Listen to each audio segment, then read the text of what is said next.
comes into his combo. Flying knee by Izzy. Oh, flying knee response by Jones. Front kick. What a brutal fight. Double knockdown! Now I'm using my momentum to throw a right, and I'm just gonna keep going and do a spinning back fist. So Karate chop right to the collarbone. You don't see that very often, but it's doable. All right, uppercut while leaning back, matrix mode. Now your head is completely out of the way to get countered, but I don't know how much power you can generate there. Luckily he makes it up by standing in the pocket and throwing a combo. So Steve's a boxer, you can tell. Overhand right is your standard issue mixed martial arts moneymaker knockout, because you can generate a lot of power, throw one strike at one time. It's called an overhand right because it's going over the guard, and it's a looping punch, so you got a lot of power. The most powerful shots in mixed martial arts. Oh, the disrespect. 3 hooks in a row, followed by a right hand. Steve's boxing coach is doing backflips outside the octagon right now. Okay. Jumping foot stomp, overhand right. You see foot stomps in mixed martial arts a lot. Normally it's just them kind of jockeying for position against the cage and they're just kind of bored because all their arms are taken up and they foot stomp. But using it to set up a strike out of the gate, I'm not recommending it, but it'd be a curveball. Look at the hand speed on Steve. It's left, right, left, right. So you'll see this lean back technique that Steve is doing. Some of the really, really good strikers, like an Anderson Silva, will do that. It's part actual move and part just showing off. Steve's using it to avoid a clinch though, which I want to recommend, but to avoid like a big head kick, that will really disgruntle your opponent. Jab to the body and a punch to the leg. You don't see a lot of that. Benson Henderson used to do it every now and then. Pretty dangerous, but it's definitely a strike your opponent doesn't train for. Body head, beautiful. Now look at him. Now he's circling around his opponent. This is great boxing technique, any sort of striking technique. Normally when you face a guy off, you're both kind of framed against each other. If you can circle away from them, they no longer can throw punches straight like they want to. They have to start punching off to the side, which means there's no power. So if you can circle around somebody while always facing them, you'll always have a giant advantage. For a lot of fighters, it's 100% of their offense. Get outside their foot, circle punch, and if you can strike heavily while also moving your feet, that's the sign of a very technical boxer. Jab, jab, jab, body, jab, circling, and down he goes.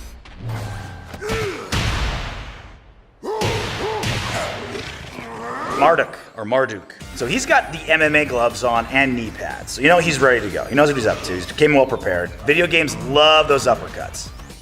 Bam, so you just send him flying into the air. All right, here's a takedown, mount, ground and pound. What are you doing? You never give up mount. What is he doing? All right, here comes a big double leg takedown, slam, love it, straight into mount, great technique. And then he does the Kazushi Sakuraba double judo chop. Look it up if you haven't seen it. Absolute disrespect and effective, and he's done. Double uppercut, beautiful. Right hand, left hand, good night, Irene. All right, single leg, high crotch. So here's the crotch lift with the single leg. Instead of taking him down to his back for a takedown, he just crunches him right on his nuts. And remember, mixed martial arts, there's no rules, only suggestions. Cheat as much as you can. Alright, so I didn't know where this was going. Power bomb, no. It was like a reverse, backwards, crucifix, somersault, bash their head in the pavement. I think you're more likely to hurt yourself there, but if you can kind of kamikaze it, take him out while you take yourself out, this is the move for you. This is a beautiful technique. He throws a right hand, fakes that he's shooting, so his opponent normally would try to sprawl. He'd throw his legs back, put his arms forward to defend the takedown, and right when he's doing that, boop, throw that uppercut. Beautiful technique. Flying knee, always a great technique when you're taller than your opponent, because you don't have to get your knee as high to knock him out. Okay, this is pure Muay Thai right here. Downward elbow, and then coming up with the knee. Like if you find an opponent who's blocking like this, trying to make block hooks, block kicks to the side, you come straight down the middle. Downward elbow right at the forehead, cut them up, upward knee when their head comes down, bam, KO. All right, here's Fakhumram. Make sure you pronounce that correctly, otherwise you'll get in trouble. Flying double knee, so he jumps up. Normally when you jump up, and you're in a right-handed stance where your left leg's in front of your right leg, your flying knee is going to be your right knee. You'll jump off your back leg, throw that flying knee. You can get more power and more distance if you switch knee it. So he jumps up with his right knee up, and then his left knee follows. So it can really throw your opponent off. Jose Aldo got a knockout like this in the WEC in about 10 seconds. One of the scariest knockouts you'll see Jose Aldo do. One of the best Thai fighters in mixed martial arts. And you can tell he's definitely a Thai fighter. You can tell by the fact that his hands are wrapped the way they are, his shorts, those are Thai boxing shorts, the way his stance is, the way his shins are wrapped.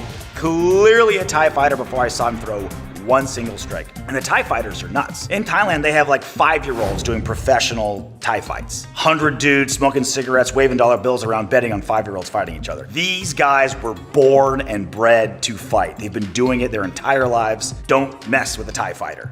And they're really big on kicks. So you see he does a right kick and then a left kick. So he's able to cover a lot of distance with these big kicks. And instead of going back to his normal stance, he throws the right kick, the right foot steps, and then he throws the left kick because the left kick's behind him.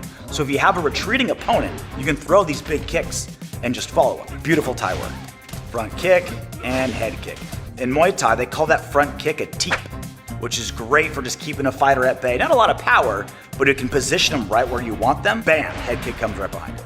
Muay Thai is the art of 8 limbs. You have your fists, your elbows, your knees, and your shins. In boxing, regular Western boxing, you just have your fists. In Thai boxing, you have all 8. And notice I said shins, not feet. You never want to kick with your foot because you can break your foot. Your shin is much more powerful. The punches aren't worth nearly as much points as the other ones. So you'll see, obviously, Thai boxers can punch with their hands fine, but they're really powerful with their kicks, knees, and elbows. All right. Thai knees from the clinch. This clinch that's very popular in mixed martial arts, where you have both fists behind the head of your opponent, is called the Thai clinch. You can control them, you can move them where you want them to go. It wears on them more than it wears on you energy-wise, and most importantly, you can throw beautiful knees because you can pull their head as you're throwing your knee up. One of the most dangerous places to be in a fight. This is the most standard issue Muay Thai combo that exists. Left hook, right leg kick, because you're using your momentum to turn your body when you're throwing a hook, and you've wound up your kick to turn it and throw your right kick this way. Maybe the most basic combo in all of Thai fighting. Left hook, right kick. Okay, this switch kick on the left. The reason why Thai fighters throw their left kick more often than their right to the head is because if you have a right-handed fighter versus another right-handed fighter, if I throw my left kick, it's to their open side. So instead of coming over their shoulder and kind of behind them, it's coming right up to their face. Shin to chin, that's what you're looking for in a good head kick. Elbows are fantastic strikes. You're much less likely to break your elbow than you are your hand. Your hands are just a bunch of little tiny bones. But an elbow is very dangerous. You can throw an elbow right to the head, skull. You're probably never gonna damage your elbow. And even better, great for causing cuts. If I throw an elbow right on your forehead, on that thin part of your skin up here, bam, cut, they'll have blood in their eyes, they won't be able to see. Devastating attack, and it doesn't take a lot of power to make a good cut. All right, 3 knees in a row. Dangerous, but doable. Because when you throw knees, you're on one foot, you can kind of see what they're doing, but you're also susceptible to a lot of counterattacks. They kick that leg that you're standing on. But if you've established that your knee is very dangerous against your opponent, they're gonna fear it, back up and cover up. So you can just start throwing knees like rain. All right, here comes Brian. So here he is mixing the punches and kicks together really well. Front kick, overhand right, left uppercut, leg kick. Now he's just mixing the boxing up. Left to the body, right to the body. Body punches are great because they do a lot of different sorts of things for you. One, it's another target, so now your opponent is worried about getting his body punched, so he'll drop his guard, which opens up his face. 2, body punches take your power meter down. Like in any sort of fighting video game where the power meter goes down, it does it in real life. It zaps your cardio, zaps your will, zaps your spirit. It's not like getting punched in the face where you just kind of go unconscious. Punches to the body really wear you down and hurt your cardio. And if you're wearing a mask like him, you gotta make sure your opponent's losing the cardio because you're probably not breathing that great either. And I love the video game uppercut.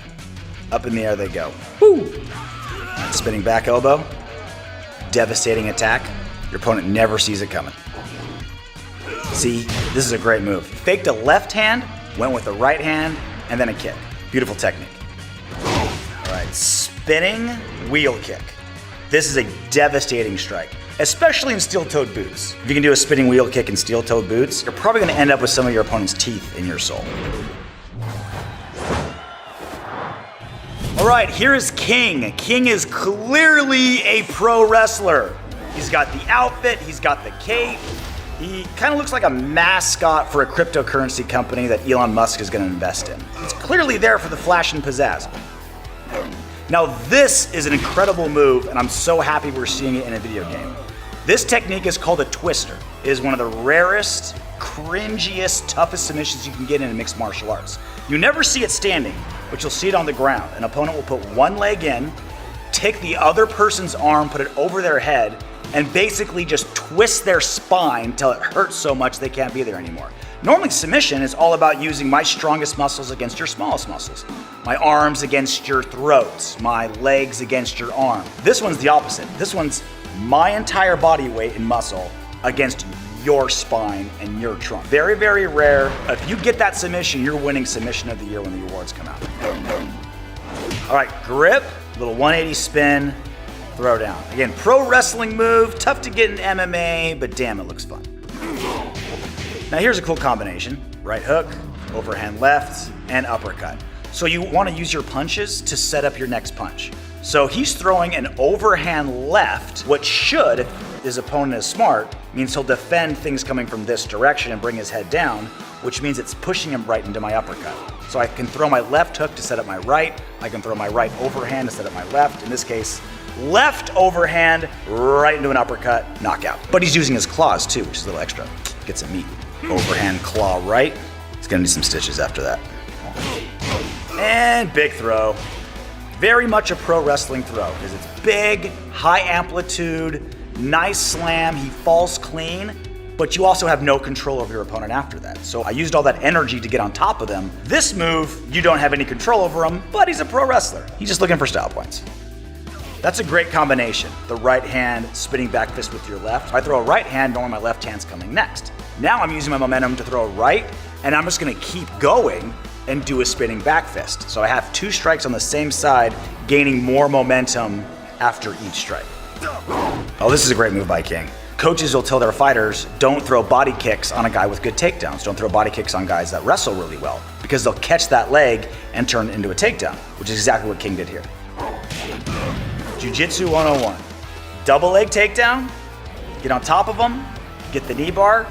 Knee bar is basically an arm bar, but you guessed it, on the knee. You're using your entire core on one knee joint to arch your back and bend that knee in the wrong direction. Hopefully they tap out, or they're gonna be on crutches for a while. This is just absolute disrespect. Good back arch at the end though. So strike, grabs the arm, uses the momentum of his opponent coming in to throw his right hand. This is a great technique, because a lot of really good like karate strikers, they'll time people coming in. They won't throw with a lot of power, but if opponents are coming in, you kind of doubled, tripled up your damage, because their momentum and your momentum together compound, cause some more damage. And that's just pure pro wrestling right there. Let's get into Metal Gear Solid 5. Our hero Snake is out and about. All right, now he's facing an opponent. The guy's grabbing onto him, so he's starting to punch. Good old hockey fighting, right? Really great technique here. You see his opponent trying to stab him with the sword. He clears the way and kind of parries the attack. You can't block a sword, right, unless you have a shield. You have to parry it. So he uses their momentum, pushes the sword, uses that momentum to push him and keep him going in that direction. Great technique. Flat facing his opponent. This is a great move here. He's got what's called a rear standing position, but he's holding him high. Normally you want to get like a rear waist lock and control their entire body, but if you're holding them high, if you can get their feet going one way, you will send their head going the other way. And that's exactly what Snake did. Bam, face full of gravel. Another really good way to avoid a knife strike, right? Again, can't block a blade coming at you. You'll block and get yourself cut up. But if you can keep their momentum going in the wrong direction, you can then manipulate where they're going next. So he moves the knife, grabs the face, bam, choke slam, guy on the ground. Same thing. Clears the weapon so the shot doesn't come to him. And not only does he clear the weapon using his right arm, he's also loading up his right hand so he can throw a really good right cross. In boxing, where I would throw a left hook, it loads up my right hand. Same thing when he's clearing the gun. Clears the gun, it's rotating his hips so he can load up a really powerful right hand and get a knockout punch. Oh, and okay, so this one's a good one too. He elevates him with his hips, and I believe he sweeps the rear leg to get the legs going one way, and so he can flat back his opponent going the other way. And this is just complete disrespect. Grab their throat, turn them upside down, slam them down. You can tell Snake's been doing his push-ups. He just body lifted this guy out of nowhere. This is my favorite throw of the entire game. Gets his left arm across, lifts him with his hips, and then you notice he uses his right leg to sweep the legs of his enemy. So that way, with his legs going up one way, the back goes down the other way. That will knock the wind out of you. If you're not unconscious. And it's standard issue judo throw. Grabs the shirt, or if it was judo, it would be a gi, turns his hips, extends that leg, it's over tea kettle, right to his back. Clears the gun, leg kick, jab, jab, punch. So this is really great technique of using martial arts to clear the gun. Throws the kick, gets him off balance, actually jabs down and punches the gun to keep the rifle muzzle pointed away from him, then comes over the top with the right. All right, let's take a look at Rig. He does Taekwondo. Now, the definition of Taekwondo is literally the way of the foot and the fist, because you're literally only striking with your fists and your feet. You're not throwing elbows, you're not throwing knees, you're not kicking with your shins. It's a Korean martial art. You can see with his wide stance, spinning kicks, jumping kicks, throwing kicks while just stationary on one leg. Very Taekwondo. In Olympic Taekwondo, you score points based on when you're landing. You get very little points for punching. You can't punch to the face, only to the body. And you get extra points for spinning kicks. So you literally get style points in Olympic Taekwondo. And that's what Rig is doing perfectly. Big kicks, punch to the body, jumping kick, double jumping kick, and ends it with a roundhouse kick to the head. And one more, two more, three more. That was like 80 points right there if that was in the Olympics. Get him the gold medal right now. You see the really wide stance. You see Taekwondo guys, really wide stances, and they're almost hopping. They're almost bouncing up and down. So they're ready to spring and attack with their legs at any moment. Real light on their feet. And you see Taekwondo fighters have incredible dexterity in their legs. Their kicks are so fast, they're so accurate, they come up out of nowhere because that's their main weapon. They get to focus on kicks all day long.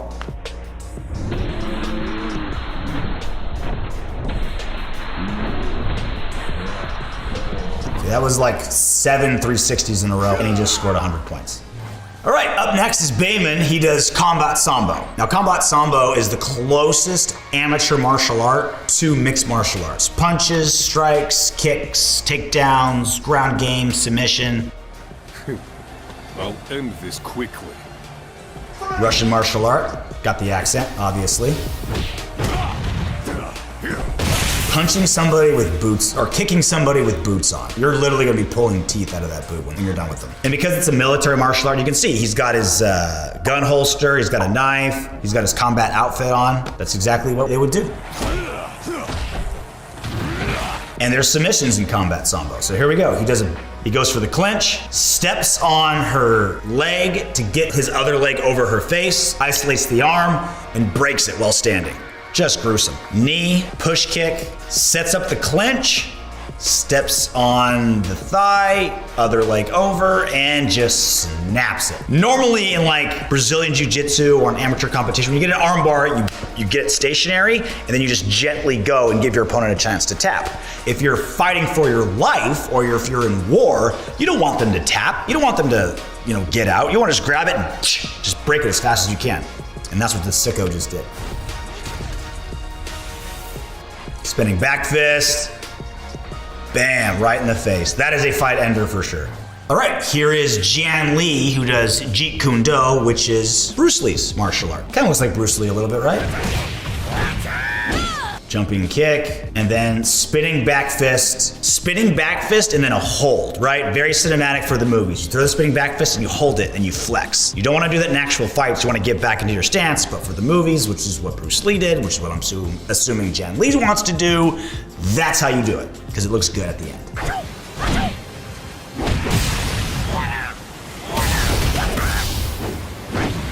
So there's a lot of pop on Jan's strikes. Like in boxing or Muay Thai, you want to turn your hips into these strikes and, you know, that's where you get your power. With Jan, he's kind of popping. He's popping the strikes, which doesn't give you as much power, but it also doesn't make you susceptible. If you miss and you're just kind of popping, you're not over punching. And like if you punch and you give yourself like a 360, you can just kind of pop it and you'll be able to keep your defense where it should be.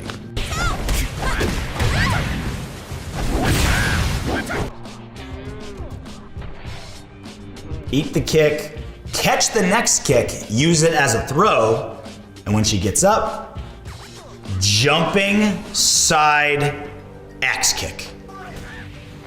Okay, that I've never seen before. Double reverse elbow. I've never seen a single backwards reverse elbow, and he just doubled it up. He's gotta be making this up as he goes along. Uppercut, side kick, uppercut again. The uppercut works and they're not defending it, keep doing it. All right, here is Hitomi. She is a karate fighter. I will give it my all. Let's start. So she looks like she's been training karate, right? Karate, obviously, one of the more famous striking martial arts in the United States because of Karate Kid and the Kung Fu movies. And she's dressed like it, right? Got the headband, got the gi on. She's ready to rock. Karate is a lot of straight attacks. Front kicks, push kicks, punches from a square stance where you're just kind of punching straight like that. It's very just kind of one-dimensional straight line striking. But here she has a clinch, uppercut, uppercut to the body, keeps the clinch right into a knee. So you can see punch, punch from a square stance, and then follow it up with some kicks. See how she snaps the kick? Instead of it just be all that rotational power, the leg comes up and she snaps at the knee for a little extra pop. To the body. That is probably the first strike you learn in karate class. Wide stance, square stance, fist down here, and you just go yeah right to the body. Standard issue karate punch.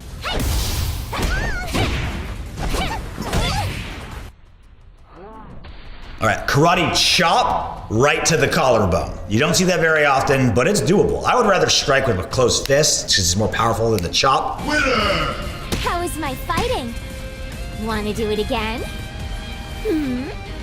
All right, up next is Mary Rose. She is a Sistema fighter. It's a Russian martial art. I believe I shall take out the garbage. So she's really fluid with her strikes. So she's throwing a kick to one side, which sets up the kick to the other side. Little foot sweep for them to fall down. It's like a dance, very fluid movements. Is that a 720? 720 spinning back kick right to the gut. Grab their head, flip over them, and then do a reverse headbutt. Jumping spinning back kick, jumping spinning roundhouse kick, and then like 4 spinning back fists in a row, turning it into a left hook. So you notice the flow, just moving, moving, moving, keep the momentum going and incorporate strikes. And then finish it with a good old-fashioned kick to the chest. Aw, even the smallest of roses have their thorns. Battle of the Titans here. Francis Ngannou versus Brock Lesnar. Current champion of heavyweight division Ngannou versus the former champion Brock Lesnar. One of the most sought after and most popular fighters ever in the UFC is Brock Lesnar. Standard issue striker versus grappler matchup. Francis Ngannou is maybe the hardest striker in the history of mixed martial arts, and Brock Lesnar is basically a wrestler with decent ground control and great athleticism. Let's see how this one pans out. All right, both of them right-handed fighters. Francis Ngannou, the striker, Brock Lesnar, the wrestler, and yet Lesnar's coming out throwing kicks and punches. So you can see how slow Brock Lesnar is because he's a grappler, doesn't have the hand speed of a striker like Francis Ngannou. So Brock Lesnar, the game developers, did a really good job of making him really labored. All right, now this is what he does. He shoots double leg, that's great. Hands behind the thighs, head on the outside. Really well done defense by the game developers. Francis Ngannou got the underhook, turned him around, pushed him against the cage. Now he's using the right underhook to set up his left punches and knees. And this is exactly how this fight should have gone. Francis Ngannou body punches, body kicks to Brock Lesnar. That's what knocked him out. Now, Brock Lesnar's been knocked out by Alistair Overeem with a kick to the body because he had diverticulitis. He's weakened the body, weakened the organs, and Francis Ngannou scouted out his opponent through the body shots to knock Brock Lesnar down. Really realistic. This is exactly how both fighters fight. All right, so the first fight went so well, the UFC booked a rematch. All right, let's see if Brock learned his lesson Dan Murgliata, the referee, or the Big Tan, as we call him. See, the really labored, weird striking from Brock Lesnar, because that's not really his forte, and then really crisp striking by Francis Ngannou. Weird body kick. Yeah, Francis throwing punches, doing what he does. Brock looks hurt, so he says, nope. Take you down. Really, really good double leg. And you saw that little red thing on the bottom. That to me says that Francis Ngannou is a little stunned, a little hurt, because a really big slam will do that. So here he is in side mount. This is where the chess match begins. Francis Ngannou is trying to push off the cage, try to get his body away from the cage. Brock Lesnar used that opportunity to now get to mount. One of the most dominant positions if you're a strong wrestler. Punch, punch, softening up Francis Ngannou. Ngannou tried to buck him off and try to get him off, but Brock Lesnar was able to stay close. Now he's attacking an arm. Now he's going for an arm bar. So this is where there's a push-pull going on. Brock Lesnar is trying to slowly and incrementally advance his position. See, now he's stepping up, pushing the face away. Francis Ngannou is trying to fight off. Brock wants to get that right leg over the head of Francis Ngannou. He does. Now he wants to break the grip of Ngannou so he can break the arm for an arm bar. Can he do it? He does. There's going to be a tap here in a second. Oh, he's going to break his arm. He's going to break, and he taps. Brock Lesnar gets revenge. Let's have some more fun. Jake Paul versus Tyron Woodley. Obviously, Jake Paul, the YouTube star. Tyron Woodley is one of the most dominant UFC welterweights of all time. He's since moved on to celebrity boxing. They were booked to box each other. Now let's see how they do in a UFC fight. Now we're finally in Tyron Woodley's area, right? You always take the lion on the land. You always take the shark in the ocean. Tyron Woodley is the lion. We are on land. He should demolish Jake Paul and do whatever he wants in this octagon. And if he doesn't, his coaches better kick his ass, because he should not be even close to Jake Paul. Side note, they bet a tattoo in a press conference before their real fight. So one of them's gonna end up with a tattoo. It's probably gonna be Jake Paul if it's a UFC fight. All right, here we go. Big overhand right from Jake Paul. Herb Dean reffing. And if I'm Tyron Woodley, I shoot immediately. Oh, but he drops him. Woodley has an awesome right hand. He's got to taunt a little bit, of course, right? They've been talking trash to each other forever. Add some taunt. I'm glad EA added some taunting. That's what we love. Another right hand, down goes spots. 2 knockdowns in the first 20 seconds. This is going to be over quick. I take it back. Woodley shouldn't wrestle at all. Just box this guy up. Jab. Even a jab is messing up with Paul. Body, head, great combination. Overhand right, down again. Wow. Herb Dean might have to stop this here in a second. Oh, what a combo! Woo-hoo, did you see that? Jake Paul throws the money shot, right? The overhand right, the punch that we see a lot of knockouts with in mixed martial arts. Overhand right, Tyron Woodley slips it to his left, sneak-ins a left uppercut. That's all she wrote. Slip, uppercut, textbook boxing. Tyron Woodley's gonna get a picture of that. He's gonna put it up at his gym, over his fireplace, on the ceiling above his bed. It's going everywhere. That was textbook. Slip, uppercut, snoozing on the canvas. Props to Jake Paul for getting off the canvas as many times as he did. All right, we saw him in real life box. We just saw him do a UFC fight. Now let's do the trilogy. Jake Paul, Tyron Woodley 2, inside the octagon. I wonder if Tyron Woodley's gonna change things up because it worked so well boxing last time. Let's take a look. Herb Dean, you ready? You ready? Fight! There we go. Jake Paul landing some punches early. Staggered Tyron Woodley, the ex-champ. Body head. Uppercut by Woodley. That's great. Jake Paul's the taller fighter, so it makes sense for Woodley to go to the body a little bit. Look at the crowd already on their feet. Why not? They're throwing haymakers at each other. The fight's been going on for 20 seconds. Jake Paul seems to try to be sticking and moving. You even see, oh, uppercut! Just like that, the fight is over. Jake Paul got his revenge. Wow, that wasn't even cumulative damage. It was just one clean uppercut. So you can see Woodley was rolling the wrong direction, got hit by a left hook, he rolled into it, bobbled him, and then the finish comes with that right uppercut. You can see how well the gamers designed the movements by all the fighters. You can see Jake Paul's hair moving, you can see him rotating on his hips. See how when he throws the left, he rotates to the right. When he throws the uppercut, he rotates its hips to the left. That's real, true, tangible mechanics of boxing. And they narrowed it down perfectly in the video game. Of course, make sure you check out Gamology. That's also on YouTube and Facebook. Until next time.